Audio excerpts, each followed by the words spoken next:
Hi, welcome to Get Personal with Finance. Today I have a question and it's a good one. How should I best position myself and my finances after graduating from college? By the way, one of the things you probably get the theme of this channel is that personal finance is more personal than it is just about the finances. So remember, you should drive your finances. Don't let your finances drive you, right? So that's the worst position to be in, is where you're working for a credit card company, for a bank, because you owe them so much money. So again, it's really important to position yourself first, and obviously the finances will follow. So it's a great question. So I have 4 things that comes to mind that will best address this question. So the first one being is that number 1 is you got to know and be in control of your finances, and you got to know your numbers. And it starts with you got to know your fixed expenses, right?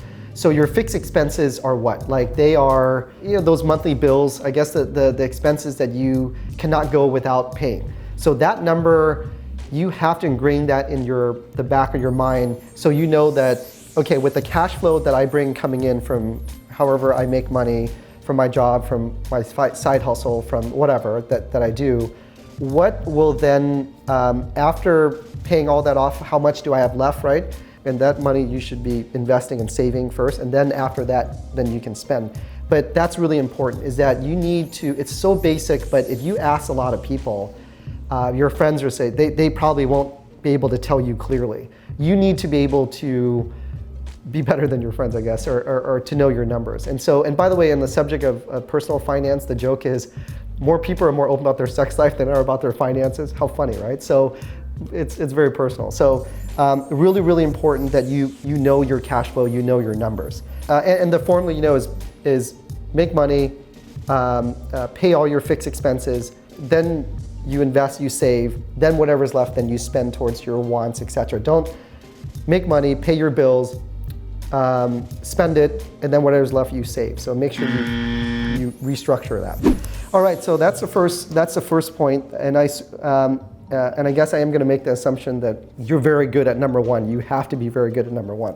So number 2 is that this is kind of odd, but when you're done graduating from school and stop being a student where you wear a backpack and you go to school and you listen to lectures, etc., just like I was when I was a college student, that should never leave you.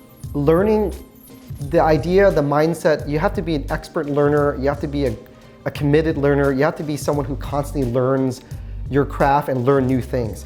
At least that's for me. I mean, and I know, like, I'm very fortunate where I'm around very productive, successful people, whatever you want to say, but they are constant learners. They're always learning, they're asking questions, and they're learning. And so remember, your learning does not stop. So you have to position yourself where you are continuing your learning. I don't know why, but the mindset is like that learning and that student, that sense of curiosity and the pursuit of being in a university, in a college setting where you have so much knowledge that you can soak up stops. It's really sad. I don't know why.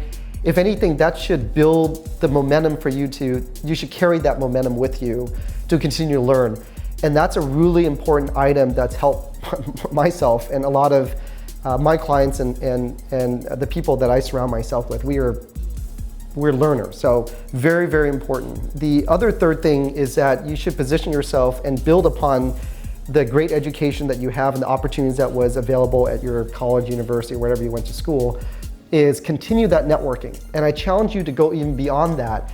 And whatever trade association that you want, that your career will be in, join those trade groups or associations, start attending meetings, get their newsletters, attend their conferences, whatever, virtual meetings today, whatever. But network the heck out you can and be in that world, because if your world is like, for me, is in finance, of course I subscribe to the journals, the various publications, the various association groups, just so I can continue to learn and be fresh and to be challenged and to be updated with what's going on. So, and obviously, taking advantage of these mixers and events, as well as alumni meetings and functions, take advantage and build upon that. I cannot stress enough, because it's so weird, but like when we're in high school, we want to join clubs and do things so we can get good grades and go to a good college.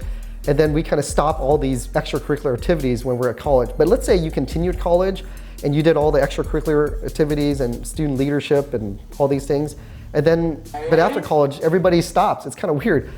Why don't they continue that same mindset and habits, good habits that they have, right? Connecting with others. It's sad, it just stops. I don't understand that. I think when people graduate or when they're done and they receive some piece of paper or congratulations, they think they made it. I think a lot of people, I see that they make this mistake of mistaking the beginning for the end. Like they think they've made it or they hit certain milestones and that's it. I'm like, well, that's very short-sighted. So anyways, enough of that.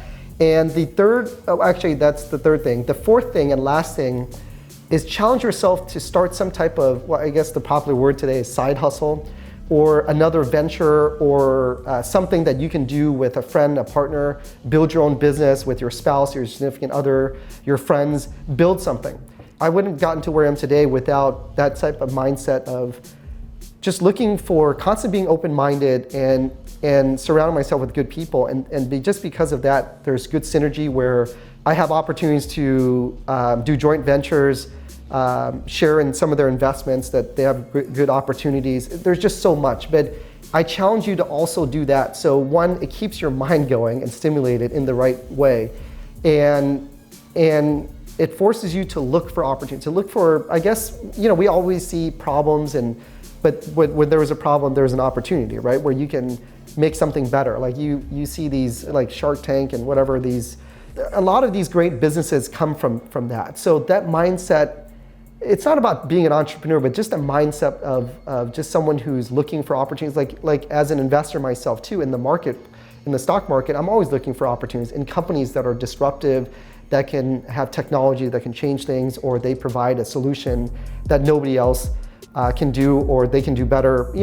Again, look for always opportunity, but start something, because I think that's where, and it goes back to one of my mentors shared with me a long time ago, 8 to 5, from 8 a.m. to 5 p.m. is when most people make their living.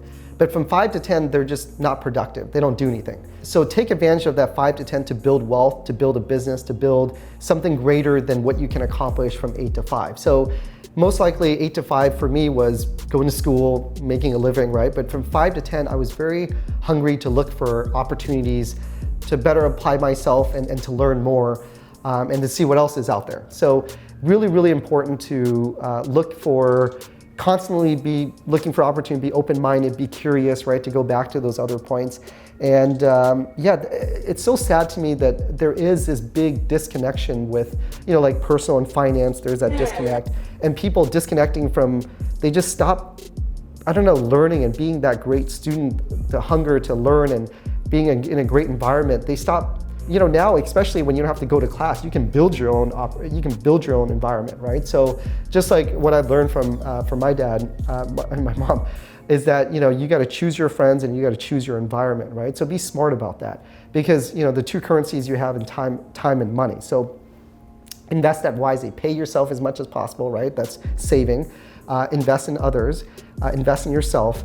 And you'll position yourself greatly. So hopefully that addresses that question as far as how to best position yourself after graduation. You have so much now that you don't have to answer to professors, right? The only person you have to answer to is yourself. And again, let your values let you drive your finances. Don't let your finances drive you. With that, thank you, and please like, subscribe, and look forward to seeing you in the next video. Thank you.